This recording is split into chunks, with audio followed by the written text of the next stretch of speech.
Salah satu ayat Al-Quran yang paling banyak diamalkan adalah ayat kursi. Sangat dianjurkan membacanya pada 4 waktu mustajab, yakni setiap habis sholat, setiap malam sebelum tidur, dan setiap pagi hari dan setiap sore hari. Namun ketahuilah para sahabat, di samping ada waktu yang dianjurkan di dalamnya membaca ayat kursi, juga ada 4 waktu terlarang untuk membacanya. Kita sebagai muslim harus tahu kapan waktu terlarang membaca ayat kursi, sebab membaca ayat kursi pada waktu terlarang hukumnya haram dan bisa berdosa. Simaklah hingga akhir untuk mengetahui 4 waktu terlarang membaca ayat kursi ini. Semoga Allah merahmati kita semua. Amin. Allahumma amin.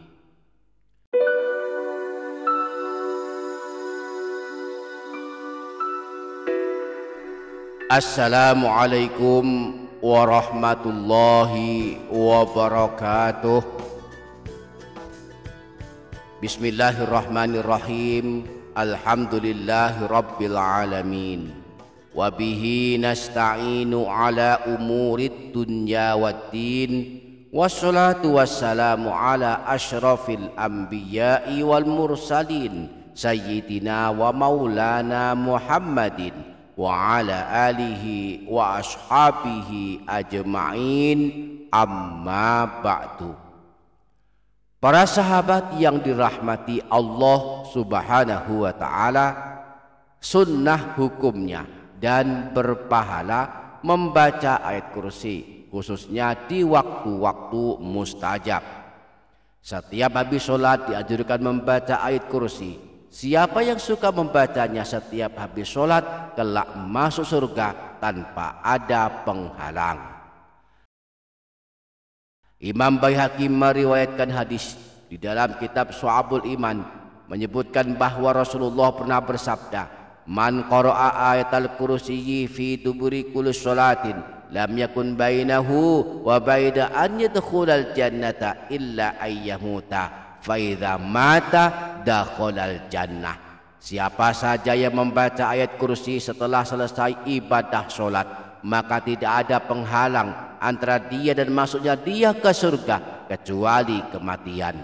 Jika kelak dia meninggal dunia, dia akan masuk surga. Demikian pula sebelum tidur juga dianjurkan membaca ayat kursi. Rahasianya disebutkan dalam sebuah hadis yang bersumber dari Sayyidina Abu Hurairah yang redaksinya cukup panjang, tetapi intinya menjelaskan keutamaan ayat kursi jika dibaca sebelum tidur. Dalam hadis tersebut dijelaskan, "Idza awaita ila firasika faqra ayatal kursiyyi." Jika engkau akan berangkat tidur, maka bacalah ayat kursi.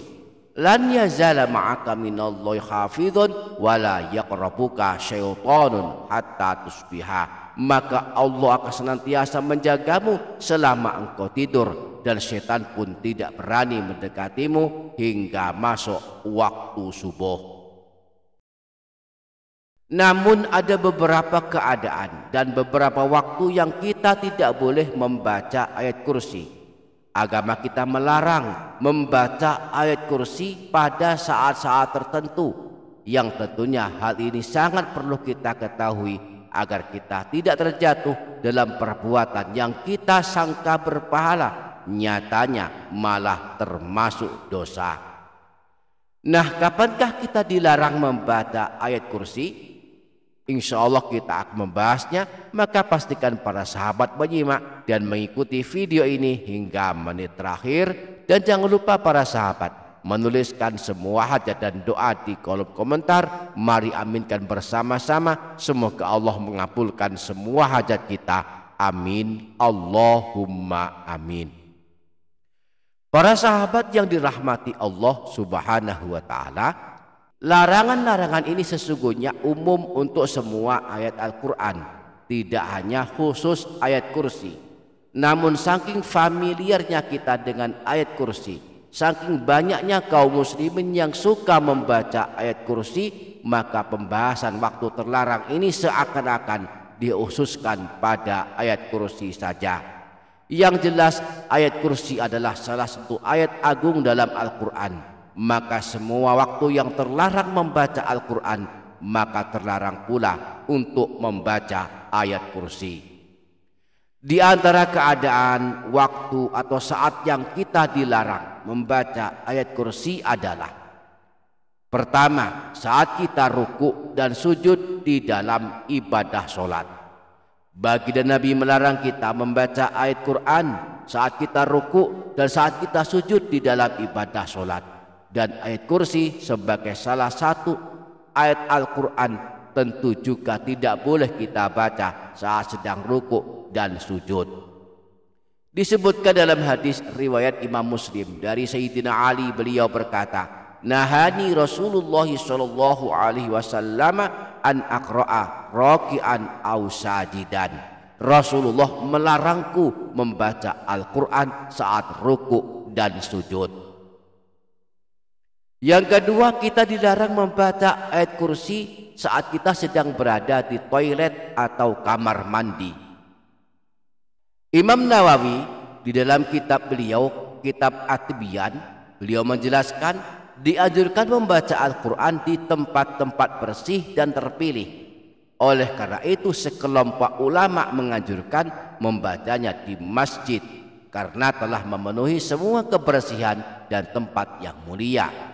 Adapun membaca di kamar mandi, para ulama berbeda pendapat dalam memakruhkannya. Para ulama dari kalangan Syafi'iyah mengatakan tidak dimakruhkan. Meski hukumnya makruh membaca Al-Quran, termasuk membaca ayat kursi di dalam kamar mandi atau toilet, namun hal itu tetap termasuk terlarang karena menyalahi adab-adab membaca Al-Quran. Yang ketiga, kita dilarang membaca ayat kursi sebagai salah satu ayat Al-Quran saat kita mengantuk. Imam Nawawi menyebutkan hal ini dalam kitab At-Tibyan, bahwa makruh hukumnya membaca Al-Quran meski hanya ayat kursi. Hal ini untuk menjaga kemungkinan salah baca sehingga merusak atau merubah ayat Al-Quran.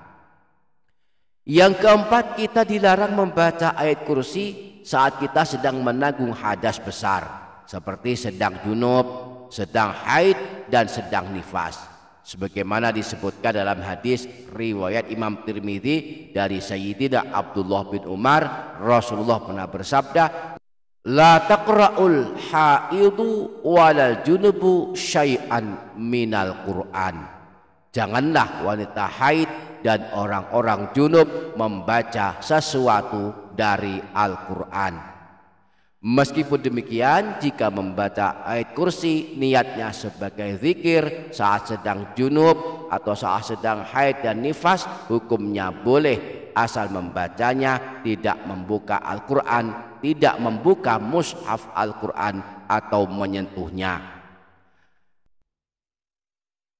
Allahu la ilaha illa huwal hayyul qayyum la ta'khudhuhu sinatu wa la naum lahu ma fis samawati wa ma fil ardh ma dhal ladzi yashfa'u 'indahu illa bi'idhnih ya'lamu ma baina aydihim wa ma khalfahum wa la yuhituna bi syai'in min ilmihi illa bima syaa' wasi'a kursiyyuhus samawati wal ardh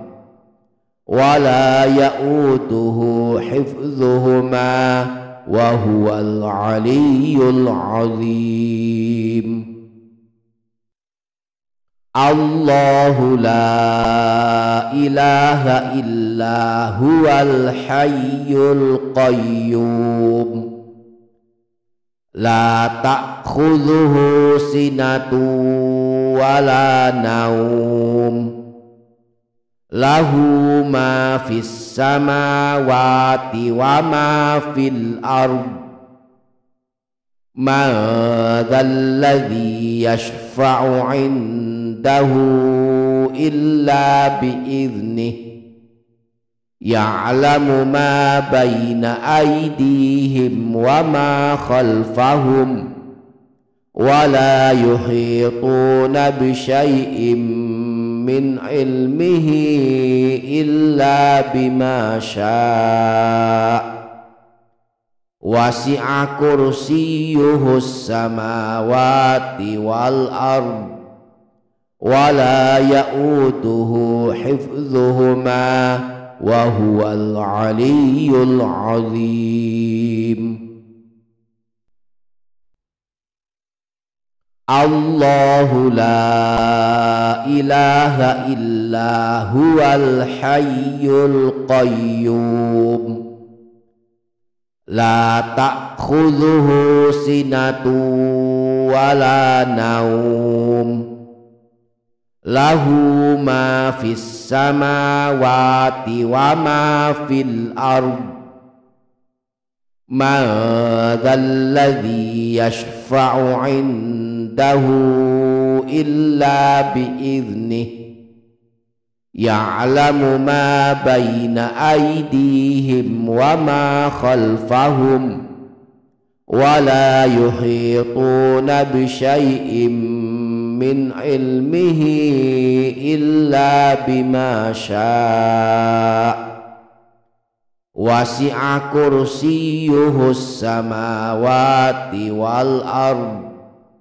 wa la ya'uduhu hifdhuhuma wa huwal aliyyul azim.